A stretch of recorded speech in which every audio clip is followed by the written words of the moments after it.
In the late 19th and early 20th centuries, the Votes for Women campaign reached out to people at all levels of society.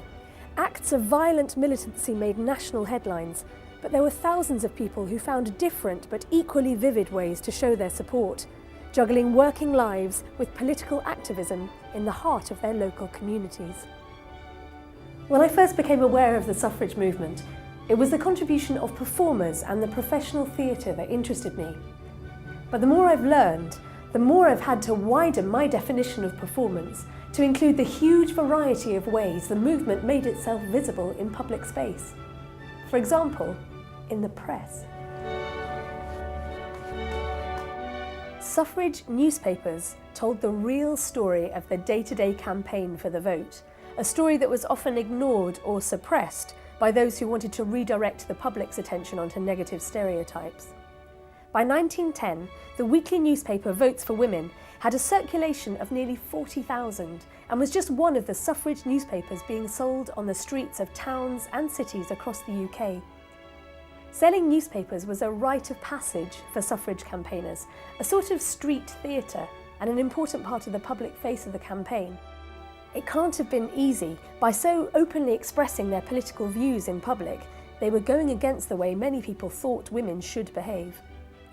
In one sketch from 1914, we see a slice of Edwardian street life through a paper seller's eyes. One man tells her that it's blokes, not votes, she wants, whilst another says that she's the first wild woman he's ever seen. She also overhears an unexpected exchange. A prim person asks a nearby policeman, "Why ever can't you stop those dreadful women selling their awful paper?" To which he replies, "We so often buy it ourselves, madam."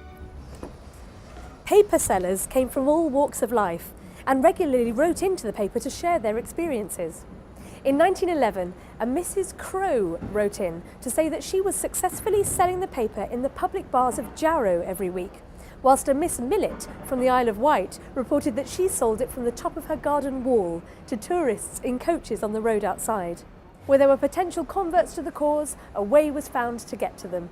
In 1912, a Miss Gooding from Cheltenham reported that she was translating the paper into Braille for blind readers. The paper sellers at this pitch outside London's Charing Cross station were an eclectic bunch. We know that they included an English graduate, an American actress, and a Selfridges shop girl who came here on her half-day off each week.